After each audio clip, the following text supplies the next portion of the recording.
Where the whole interview is based around customization in UFC 4, which looks pretty revamped, which we got in the last game. So I want to ask, what are like the main differences between customization in UFC 3 and what fans will get in UFC 4? So one of the main differences, and since a lot of this customization is focused on the created fighter, so one of the big things we've added to the game this year is the notion of a universal avatar or a universal created fighter. So previously, when you created a fighter in UFC 3, if I created a men's lightweight, then that was the only weight division that created fighter would be available in, right? And when we were looking at our gameplay telemetry and we saw how popular a created fighter was across our game, we thought that we should find a way to make the user's efforts to customize a character more usable to them across the game. So whether that's using the created fighter in more game modes, but also using it in more weight divisions. So when you create a fighter and it becomes your universal avatar or universal created fighter, it automatically is available in every other weight class for the same gender. So if I create a men's lightweight, when I go into Fight Now and go to the fighter select screen, I can toggle over to the created fighter page and my universal created fighter will automatically be available in every weight division. So from flyweight up to heavyweight.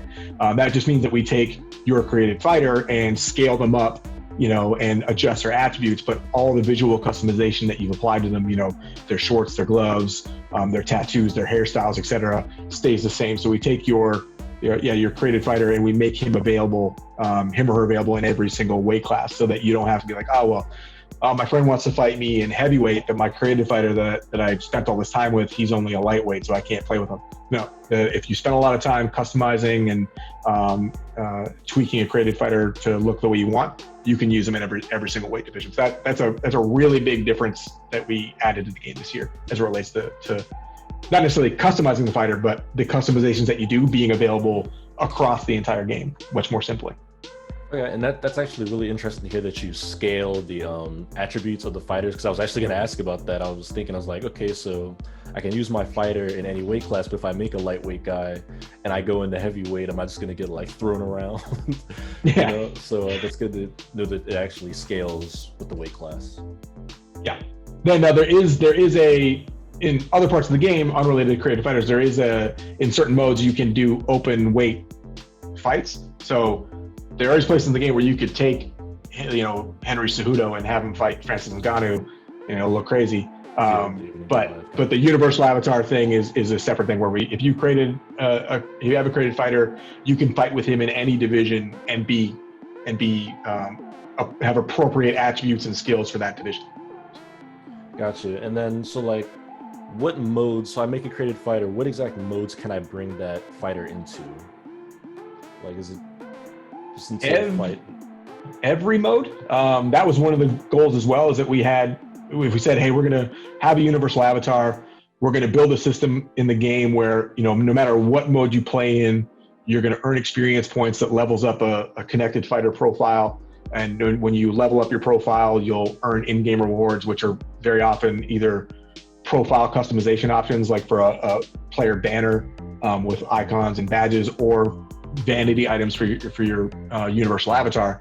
That, hey, we want to make sure that if you have a universal avatar and you got a bunch of cool stuff that you can put on them, you should be able to play with that universal avatar in virtually every single mode. So you can obviously play with your created fighter in career mode, but Fight Now, online quick match, online world championships, blitz battles, which is a new online feature we have, any of the other event mode, tournament mode, practice mode, etc.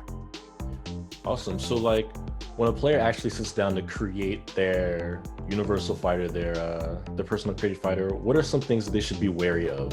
Because a lot of games, specifically sports titles, we see players will just kind of rush through and make their characters, and then maybe 3 to 4 matches in, they realize, I screwed up. I shouldn't have made him like this, or I shouldn't have chosen the height like this. What are some key elements in the creative fighter process?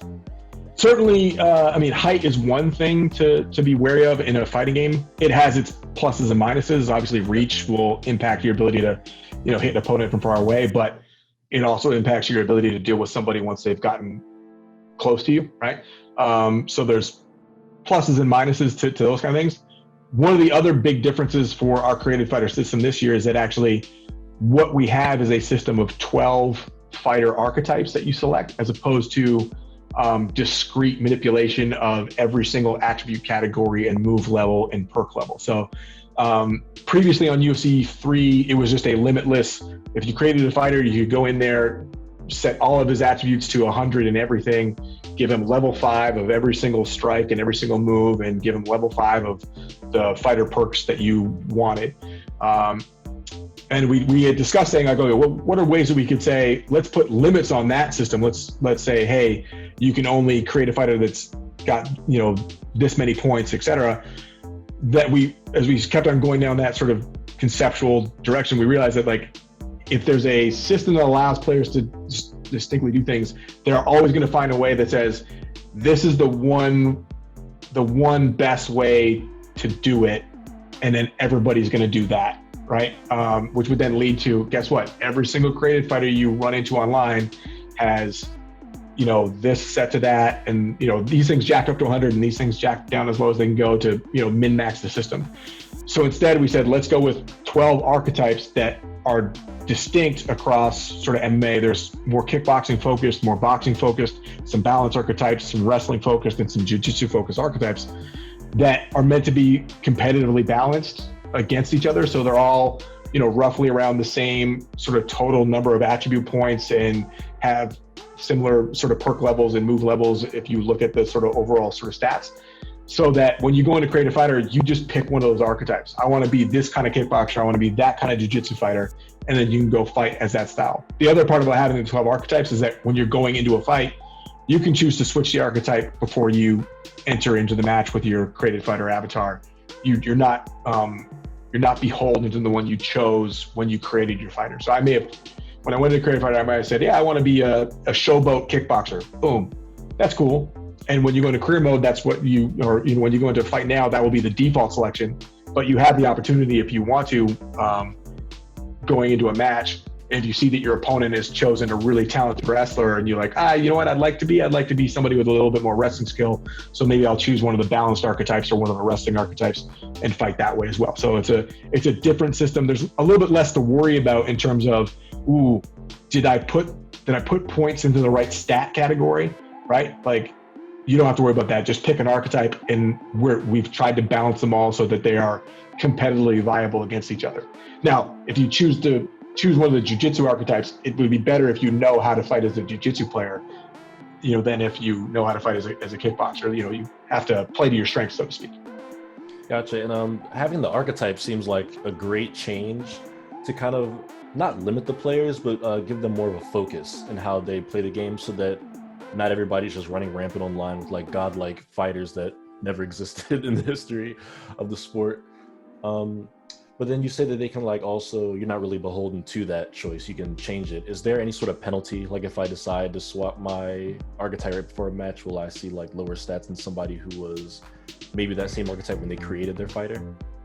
No, it's not meant to be again, because they're meant to be competitively balanced against each other. So it's not like if I choose to switch to a jiu-jitsu archetype that I'm getting a benefit towards my jiu-jitsu oriented stats and abilities, but I'm taking a hit on what were other strengths, right? So I'm not going into the match with any competitive advantage. It's just, how do I choose to sort of tackle it? It's almost like choosing a different loadout, right? Going into a match. It's like I'm not being penalized because I decided to go in with a shotgun and flashbangs as opposed to a sniper rifle and incendiaries or whatever, right? It's just, I need to fight, with a strategic approach that plays to those strengths. So. Gotcha. So then I wanted to kind of take a step back and go back to talking about the fighter themselves and how they look. So we know that UFC, a big aspect of that sport is kind of just the braggadocio and the swag and the way people look. Could you tell me a bit about that part of customization? Are there fancy, I don't know, I want to say jewelry, but accessories that the players can equip, or maybe cool entrances? Are they things that need to be unlocked? Are they there from the beginning? If you could just give us some info on that. Yeah, there is a lot of stuff that we've added to the game this year that is not, I mean, it's a whole suite of vanity items that you can use to customize your fighter's appearance inside the game. Your created fighter's appearance. You can't customize the look of any UFC fighters. They look like the UFC fighters. You could also customize your fighter to look like a UFC fighter if you want. You could equip the UFC shorts and play it, down the middle that way if you want to. But there is a large catalog of vanity items from different pairs of shorts, different tops, accessories like, chains, like, Rampage chain. You can actually wear that while you're fighting in the game. And various head accessories that are pretty out there.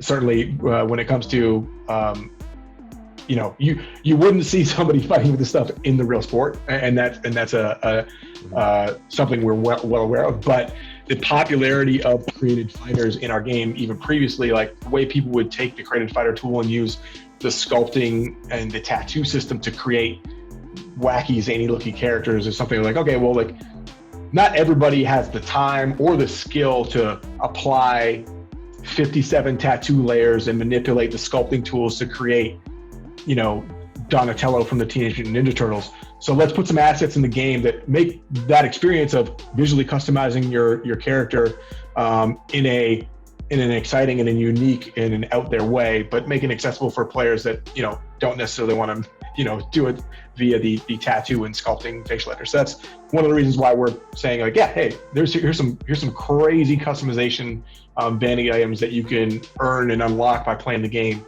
and you can wear that while you're fighting if you choose. If you don't, you can just look like a pretty regular UFC fighter, or you could look like a regular sort of MMA fighter, just not wearing the UFC Reebok fight kit if you want as well. Yeah, I think that's really about everything I had for you today. Really, it's very interesting to hear how you guys have kind of taken that and made that one of the central focuses in UFC 4. I think we're seeing that in a lot of sports games where people love to just have their own character, and that's starting to become more of a forefront in these sports titles where they used to kind of just be a side feature that you can make your own guy and kind of run around with them. So it's awesome to see the focus come to that. And UFC fans are probably pretty excited about the stuff you talked about in this interview. So I want to thank you for having us. I really appreciate that. Thank you for having me.